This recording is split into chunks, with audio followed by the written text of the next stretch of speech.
Sejarah berdirinya Muhammadiyah.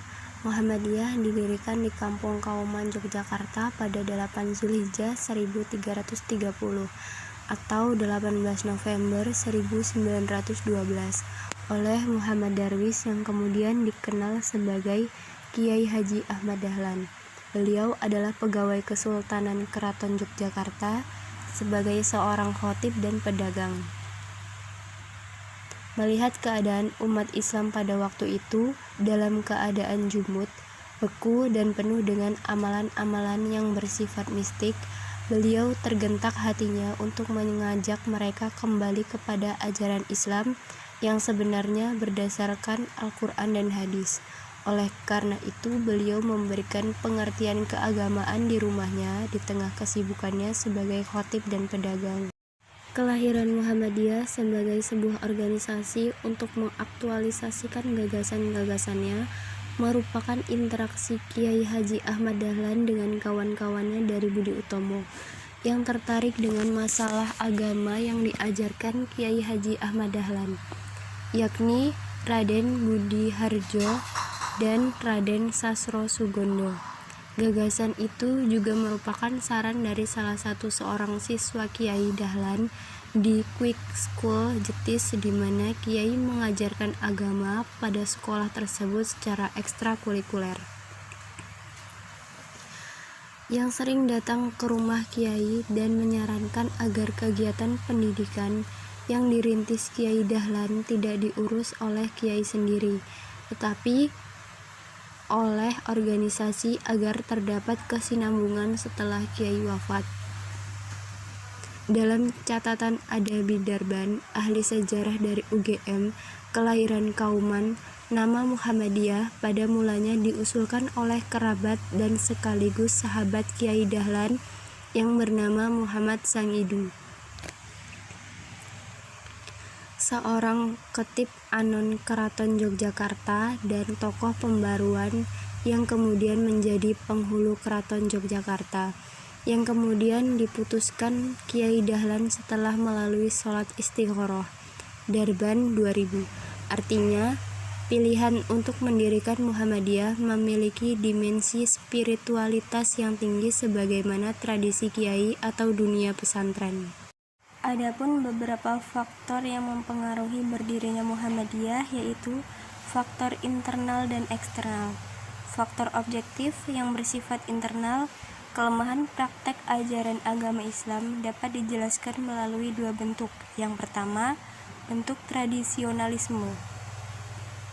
Pemahaman dan praktek Islam tradisionalisme ini ditandai dengan pengukuhan yang kuat terhadap hasanah intelektual Islam masa lalu dan menutup kemungkinan untuk melakukan ijtihad dan pembaruan-pembaruan dalam bidang agama.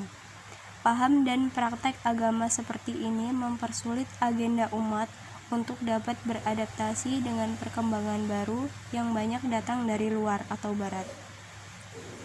Tidak jarang, kegagalan dalam melakukan adaptasi itu termanifestasikan dalam bentuk-bentuk sikap penolakan terhadap perubahan yang kemudian berapologi terhadap beberapa tradisional yang telah menjadi pengalaman hidup selama ini. Yang kedua yaitu sinkretisme.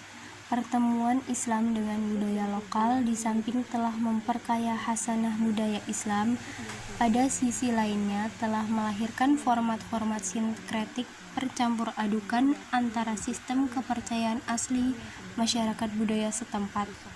Sebagai proses budaya, percampur adukan budaya ini tidak dapat dihindari. Namun kadang-kadang menimbulkan persoalan ketika percampur adukan itu menyimpang dan tidak dapat dipertanggungjawabkan dalam tinjauan akidah Islam. Orang Jawa misalnya, meski secara formal mengaku sebagai Muslim, namun kepercayaan terhadap agama asli mereka yang animistis tidak berubah. Kepercayaan terhadap roh-roh halus, pemujaan arwah, nenek moyang, takut pada yang angker, kualat, dan sebagainya, menyertai kepercayaan orang Jawa. Islam, Hindu, Buddha, dan animisme hadir secara bersama-sama dalam sistem kepercayaan mereka. yang dalam akidah Islam banyak yang tidak dapat dipertanggungjawabkan secara tauhid. Faktor objektif yang bersifat eksternal. Yang pertama, kristenisasi. Faktor objektif yang bersifat eksternal yang paling banyak mempengaruhi kelahiran Muhammadiyah adalah kristenisasi, yakni kegiatan-kegiatan yang terprogram dan sistematis untuk mengubah agama penduduk asli, baik yang muslim maupun bukan, menjadi Kristen. Kristenisasi ini mendapatkan peluang bahkan didukung sepenuhnya oleh pemerintah kolonialisme Belanda. Misi Kristen baik Katolik maupun Protestan di Indonesia memiliki dasar hukum yang kuat dalam konstitusi Belanda. Bahkan kegiatan-kegiatan kristenisasi ini didukung dan dibantu oleh dana-dana negara Belanda. Efektivitas penyebaran agama Kristen ini yang terutama mengubah Kiai Haji Ahmad Dahlan untuk membentengi umat Islam dari permutatan. Yang kedua, kolonialisme Belanda. Penjajahan Belanda telah membawa pengaruh yang sangat buruk bagi perkembangan Islam di wilayah Nusantara ini, baik secara sosial, politik, ekonomi maupun kebudayaan. Ditambah dengan praktek politik Islam pemerintah Hindia Belanda yang secara sadar dan terencana ingin menjinakkan kekuatan Islam, semakin menyadarkan umat Islam untuk melakukan perlawanan. Menyikapi hal ini, Kiai Haji Ahmad Dahlan dengan mendirikan Muhammadiyah berupa melakukan perlawanan terhadap kekuatan penjajahan melalui pendekatan kultural, terutama upaya peningkatan kualitas sumber daya manusia melalui jalur pendidikan. Pemikiran Kiai Haji Ahmad Dahlan.